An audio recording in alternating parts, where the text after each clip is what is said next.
another look at the top 10 in the draft. We're talking about some of these teams that have underperformed and not had a great season and how they've got here and what they can do to move forward. Today, we are looking at the number 5 pick in the draft, which is the Jacksonville Jaguars. They are 3-10.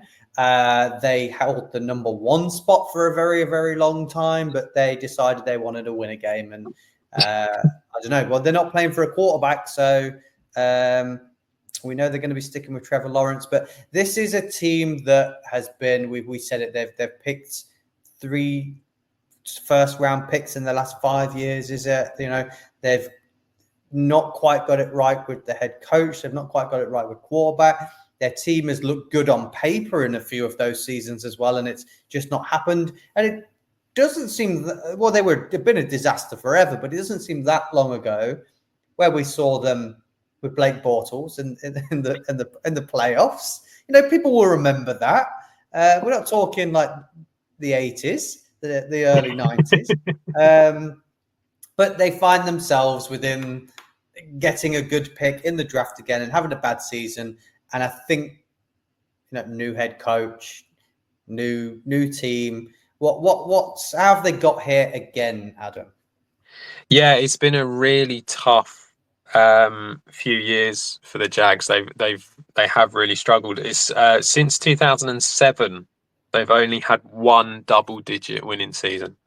So it's been like it for a very long time, and obviously there was a lot of hope that came when Trevor Lawrence was drafted. And I think that everyone kind of felt like this is the guy who's going to really make a difference. And it hasn't really happened for him. Now, obviously, a lot of that was down to his first year with Urban Meyer, going 3-14, really tough year. And, he only had the 1 season and he was gone. And then Doug Peterson comes in. He's gone 9-8, 9-8 the last 2 years. And then this year, it's really fallen off a cliff. And they're now 3-10. And as you said, we kind of felt like they were almost destined for the first pick of this year's draft, and then went out and got themselves a win. But I feel like it's not just the head coach that's been the problem here. I think a lot of this, it boils down to drafting. And it's been pretty poor over the last few years. And I feel like Trent Baalke I feel like he's very old school, and that he has measurements, and he thinks that basically these players are good because of these measurements, and that's all it's about. There's been some strange choices that have been very hit and miss. If you look at the 2020 draft, they had CJ Henderson. They brought in players like Laviska Shenault. It's not been great. They haven't done a lot. In 2022, they had the number 1 pick, and they picked Trayvon Walker over Aiden Hutchinson. I spoke about that. Yeah, when it happened. So Trayvon Walker has been good. He hasn't been bad. You can't. No, he's not been bad. I wouldn't come out and say he's been awful, and I feel it would be harsh to really come out and say that he was bad. But Aiden Hutchinson is a legitimate franchise player that is just gonna he is the Lions sort of thing, and it's like, so to basically go for someone like Walker instead because of the size of the guy and because of the measurements and stuff like that, it just feels like it's a very old school way of doing it, and I think that's a knock on him. So as you say, I feel like I think he's going to stay. I don't think he's going to go anywhere. I think he should be going, but I don't think they're going to change it. I think they'll keep him there.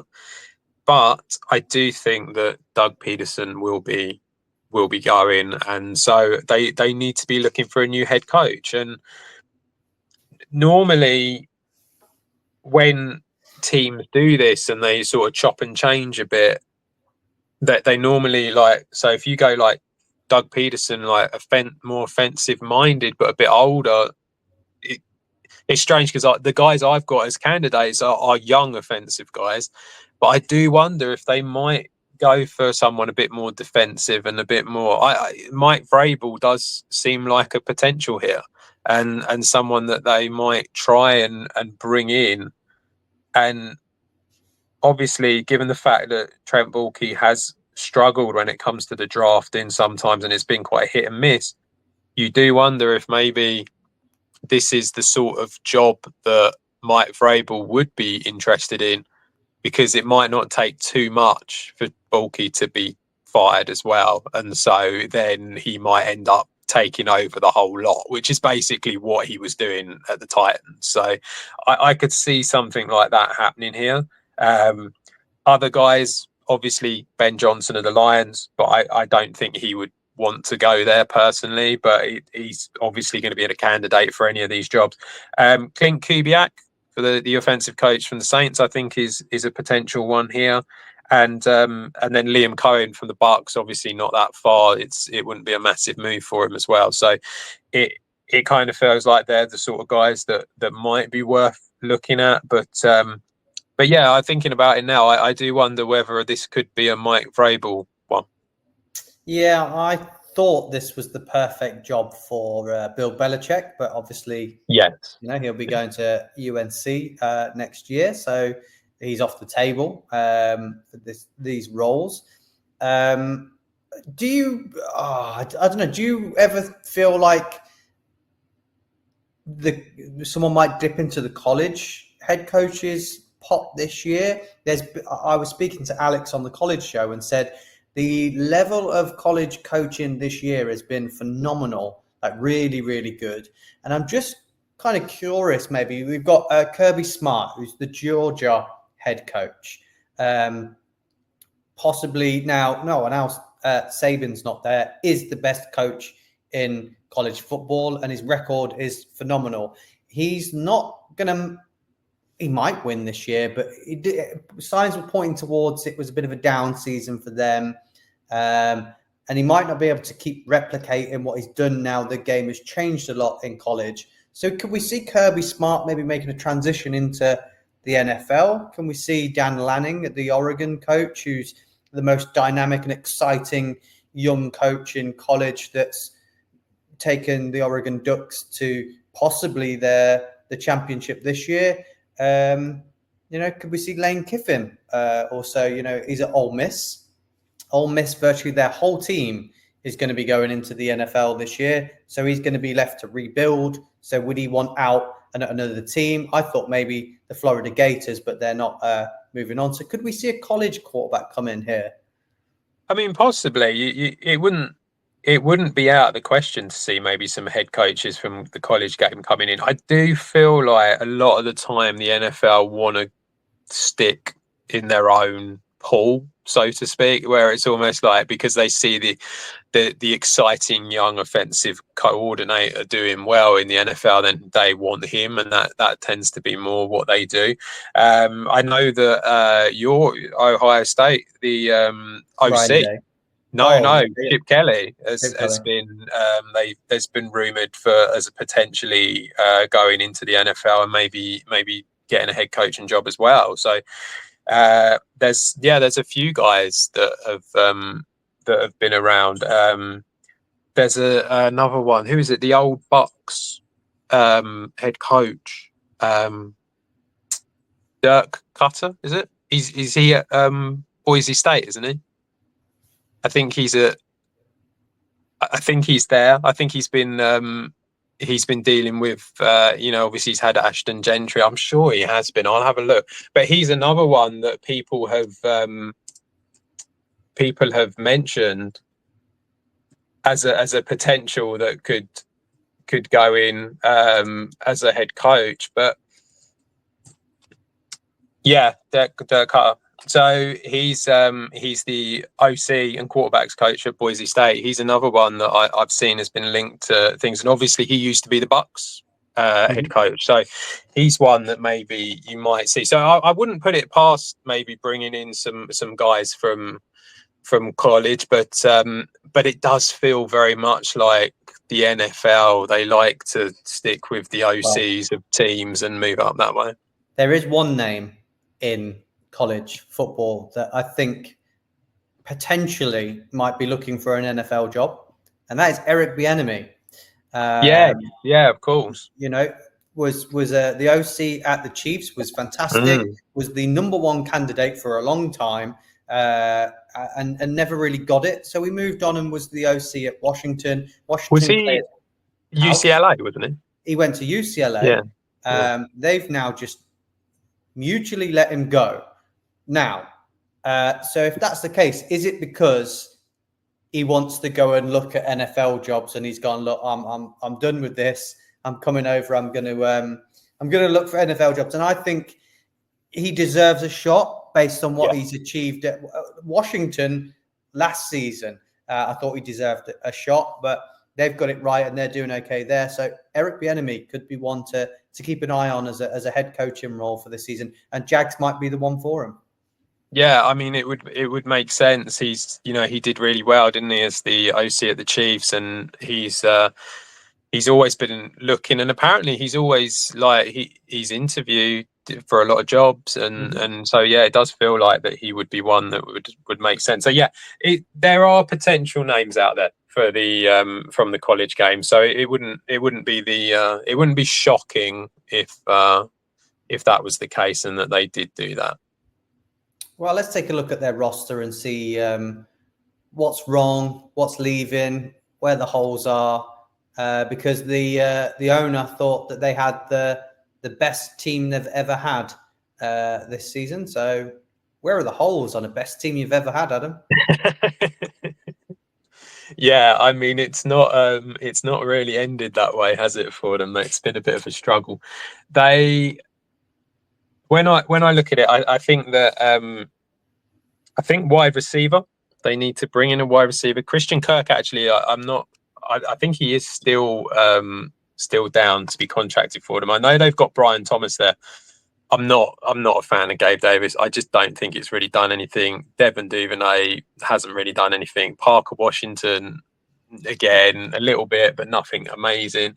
So I think a wide receiver is one, maybe not the most important one, but something they need to address. O-line, O-line's not been awful. I feel like it's probably been one of the areas that's actually been reasonably okay. I think Anton Harrison has struggled a little bit, but he's pretty new to the NFL. I like their O-line. I think Walker Little's great. Ezra Cleveland's great. Yeah, so I think they've been. Yeah, I think their O-line's they've been okay at O-line. I wouldn't move off of anyone at running back. I think ETN and Bigsby would be fine for them. Obviously, you got Trevor Lawrence. So I think offensively, you could maybe have a bit more depth at wide receiver, but aside from that, it's not too bad. On the defense, I think corner, they've been pretty awful. Tyson Campbell's a good corner, but there's not really much else on that team. So I think that they definitely need to look at that. I don't think Andre Cisco has been that great, to be honest. I think he's struggled a bit this season. And then D-line, I think, is somewhere that they kind of need to have a look at. Because the one thing that I noticed, especially when they were over here doing the London games, it just felt like they never got to the quarterback. That was what they really struggled with the most, especially when they played the Bears. They really struggled to get to the quarterback there. And let's face it, the Bears' biggest weakness was the O-line, wasn't it? So it kind of felt surprising that they struggled so much there. So I think, obviously they've got Josh Hines-Allen, who's really good, but maybe they need to look at D-line just in general and sort of improve in there. Yeah, I think cornerbacks, obviously, they've got Tyson Campbell, who's a great talent, but they've never seemed to get it right at getting the duo right at cornerback. So maybe that's an area they need to look at. But yeah, D-line as well, and then that second wide receiver possibly as well. See smirking there, Adam. Is that, yeah, I mean, I think D-line is the way forward. And the other thing is actually that I did just sort of think to myself is Tight end. I'm not. Okay. That's. I mean, I know they've got Evan Ingram, but he's getting a bit older now, and it is a strong tight end class, isn't it? So I think tight end definitely sort of like, third round, maybe even later actually, to be honest. But like tight end is somewhere that they might want to have a look at, just because I think they haven't got much behind him. Brenton Strange, Luke Farrell, Josiah DeGuara. It's not great. So I think that they may want to look at that and bring in someone for that. Free agency. Where can you see them bringing someone in? What positions? So I think if we look at, like we were saying D-line, weren't we? Was kind of an There's area. a lot on the D-line, is there, for free agency in terms of interior? Well, again, the guy that I would say, again, really cheap, Poona Ford. Go have a look at him. I think he would be ideal for going in that, so that wouldn't be too bad. I mean, edge as well. I think they could do a bit of help at edge, so that wouldn't be too bad. I know you mentioned Sebastian Joseph as a defensive tackle. You could look at him. They've got 35 million in cap space, so they have got a bit of money to be able to do something. So you could bring in the likes of Poona Ford and Sebastian Joseph if you really wanted to. So I think that would help them. Again, I think corner is something that they need to look at. So, I mean, I don't think you'd want to go out and spend big on anyone. I can't see them really going for like a Carlton Davis or a DJ Reed, but they could have a look at maybe someone like, I don't know, who is there? Someone like Tre'Davious White. You could, go for someone like that to help him out. Dante Jackson from the Steelers has been all right. Hasn't been too bad. I know he's 29. Samuel Jr. Yeah, Santi Samuel Jr. is cheap and someone you can go for. So I think that's probably what it's going to be. It's going to be that sort of thing in free agency. I think they will probably stick with the wide receivers they have. Personally, I think they need to get another one, but I think they will probably stick with it. And then I'll just quickly have so tight end, there's not a lot. There really isn't much to be looking at. So tight end is the draft, and probably bring Evan Ingram back, have him for another year so he can help a young tight end get better. So yeah, I think the tight end is definitely something they want to be looking at for the draft this year. Let's take a look at the draft then. Let's see what they can get. Where are you? The Jacksonville Jags. There they are, right next to them.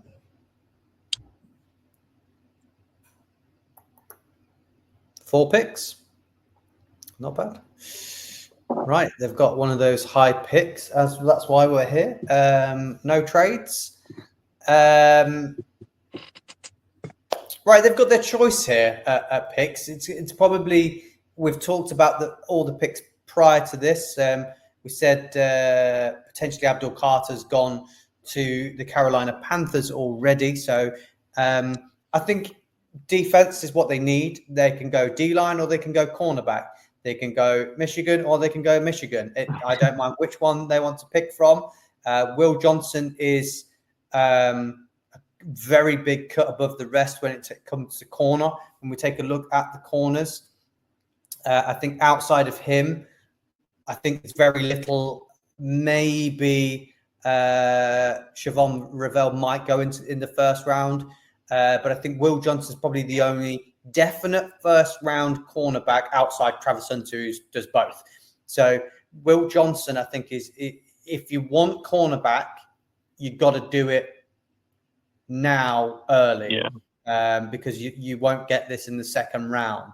Whereas D-line, if they're going Mason Graham, who is absolutely phenomenal, there's a chance that they might get maybe a Walter Nolan or a Tyreek Williams, maybe TJ Sanders later on. So do we think cornerback should be where they go with the first pick based on what I've said? Well, also not just purely on the draft, but I think with free agency as well, it feels like the corner, maybe the quality is not quite as high as there's more that you can get with D-line, I think. than you can corner in free agency. So I think with both of these things, it kind of makes more sense, I think, to go for Will Johnson in this particular scenario. And hopefully, like you say, one of them guys on the D line will come back to you for round 2, and then you'll be laughing if you can get both of them. So it'll work out quite well. But yeah, I think that corner's definitely the way forward here. Yeah, I mean, you could take any of those top 3 in this one. You could even go down to Turner. I think you could. Oregon's defense has been very impressive. Just trying to have a look at who else is still. If there's anyone else, or if there's any guys that are going in as edge that aren't quite edge rushers, and they might do both. I mean, there's so many edge rushers. Why can't they just have an edge rusher in this round? Because there's some really, really big names still floating around. I mean, I think I know we've said again we've brought in some D-line guys. You could go edge, but they've got like you said, they've got Walker, they've got Allen. It's not a desperate. It's not awful. I just think no, it's not. Let's take a look at tight end, because I'm guessing that Colston Loveland went in the first. Yeah, I'm guessing there's a possibility that Warren has already gone. Yeah. Or is he not in this draft? Unless he's not in this draft, maybe not. So you're probably looking at Gunnar Helm would be a good one. Do we think he's going to be there at pick 67? Is the question. I mean, I would. You would think so, wouldn't you? I feel like with these tight ends, you've got, as you say, Colston Loveland, who's being touted as like a first round pick. He is a first round pick, yeah. And then I'm not saying that there's none for the second round at all, but I feel like a lot of these guys are probably third round. I think the third round, I mean, I know this isn't about the Jags, but I feel like the third round, you're going to see a lot of tight ends and a lot of running backs go. So I think he'll be there for 67. If not, you can blame me. They take a punt on. I think they take a punt on Walker. I think Walker's got the upside over Harmon, maybe. So I'm going to take Walker at this pick, and then fingers crossed that we have got a tight end. I'd be surprised if there wasn't one there at 67 that we like. Like you say, Gunnar Helm seems like would be a good option for them. So.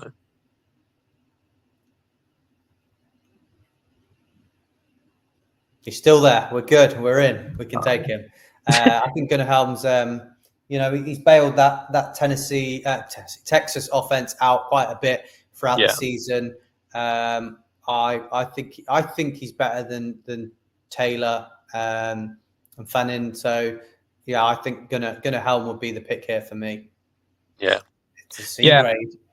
Maybe it's too early. Maybe it is. It probably is a bit. I mean, he was number 94, wasn't he, on this? So it probably is a bit early for that. But I think the idea of waiting until 92, I doubt he would have been there. So he may have still been available.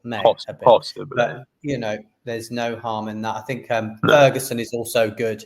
If you wanted to wait till this pick 92, he's just there on the draft board. I think.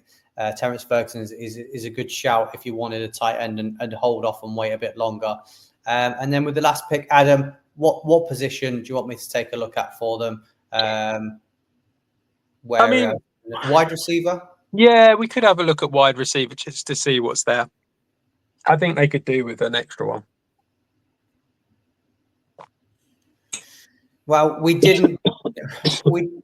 We've spoke about the top 2 quite a bit already, and we've taken them earlier than pick 92. So I think we disregard that either Restrepo or Lacey are there, and I think they take Tez Johnson at this pick because I think that's more realistic for pick 92. So I think Tez Johnson for me might be the pick to help them out. So we've gone we went hard on the defense early, and then we've gone for a bit of offensive help with the next pick. So I think that's what they need. when you look at the sort of stats of everything that's happened this year, defensively, they've really struggled. So it does kind of make sense to do that. I think Will Johnson's going to be great for them at corner. And as I said, Tyson Campbell is decent as well. So they're going to have two good corners there. Yeah, I think definitely. the rest of them, the tight end helps them. You've got some D-line help there and a wide receiver as well.